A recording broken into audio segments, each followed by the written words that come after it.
तारीख सरकने लगी, बने वो सनी देओल वाली, वो सनी पाजी वाली तारीख शिफ्ट होने लगी। नितिन गडकरी ने बोला रुकावट के लिए खेद है। नया टारगेट फॉर $5 ट्रिलियन इकोनॉमी होगा 2025। फिर सरकार ने भी इस मामले पर गहराई से देखा, गंभीरता से सोचा और कहा रुकावट के लिए मोर खेद है।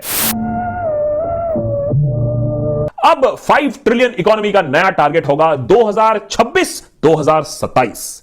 लेकिन फिर इकोनॉमिस्ट हाथ टपके, एक्सपर्ट्स ने बोला ना ना ना, देयर इज स्टिल मोर, रुकावट के लिए खेद।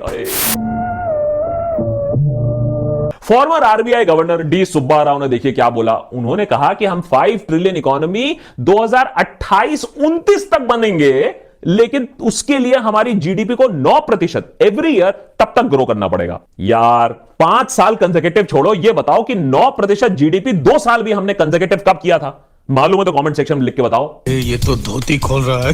2022, 2023, 2024, 2000 तारीख पर तारीख, तारीख पर तारीख, तारीख पर तारीख।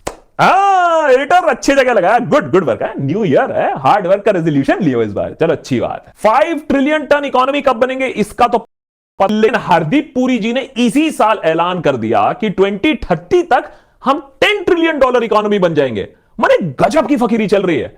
अब गौतम अदानी जी ने कहा कि भैया देखिए हम तो रिचेस्ट हैं, हम भी कुछ कर सकते हैं, तो उन्होंने कहा कि अगले 20 सालों में हम $15 ट्रिलियन इकोनॉमी बन जाएंगे। अब प्रधानमंत्री के इकोनॉमिक एडवाइजरी काउंसिल के हेड विवेक देबरॉय ने बोला मैं पीछे क्यों हटूं, तो उन्होंने बोला 2047 तक हम $20 ट्रिलियन इकोनॉमी बन जाएंगे। अब जब मैंने देखा कि जब ईर बीर फतेह सभी डींगे हाँक रहे हैं, तो हम भी हाँकेंगे डींगे।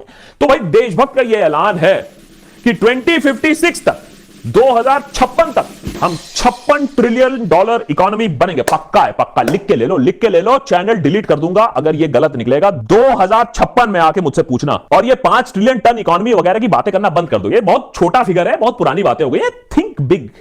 और इसी बिग थॉट को अंग्रेजी में एक कहावत बखूबी दर्शाती है जो कहती है politics is the art of the impossible.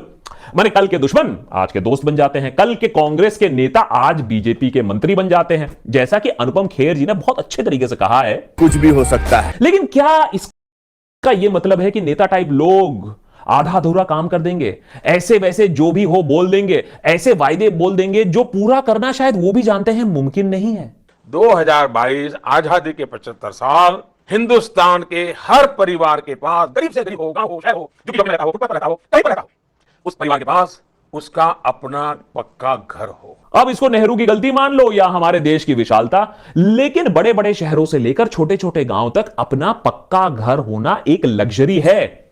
वहां यह कमिटमेंट दे देना कि 5 सालों के अंदर सबका पक्का घर होगा इन अर्बन एरियाज। लेकिन जब एक अच्छा नेता एक इंपॉसिबल चीज को कॉन्फिडेंस से बोलता है तो बहुत कुछ पॉसिबल बन जाता है और हम बिलीव कर लेते हैं, तो कुछ सालों के लिए तो डेफिनेटली। फिर है ना एक्सटेंशन, जैसे कि 5 ट्रिलियन टन इकोनॉमी अब धीरे धीरे सिरक रही है, वैसे ही 2022 में हाउसिंग फॉर ऑल का टारगेट अब पीछे जा रहा है, क्योंकि आपने किसी तरीके से 2 लाख बेघर लोगों को घर दे भी दिया, जो कि हमारे शहरों में है।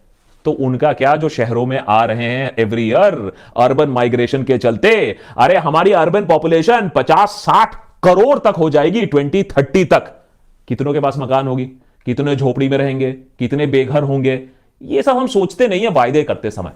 और इसलिए भी नहीं सोचा था इसमें भी हमने, क्योंकि इंडिया के बढ़ते अर्बन पॉपुलेशन क्राइसिस को कंट्रोल करने के लिए, नए जॉब अपॉर्चुनिटीज बनाने के लिए हमने लॉन्च तो जरूर अच्छे तरीके से किया 100 स्मार्ट सिटीज प्रोजेक्ट।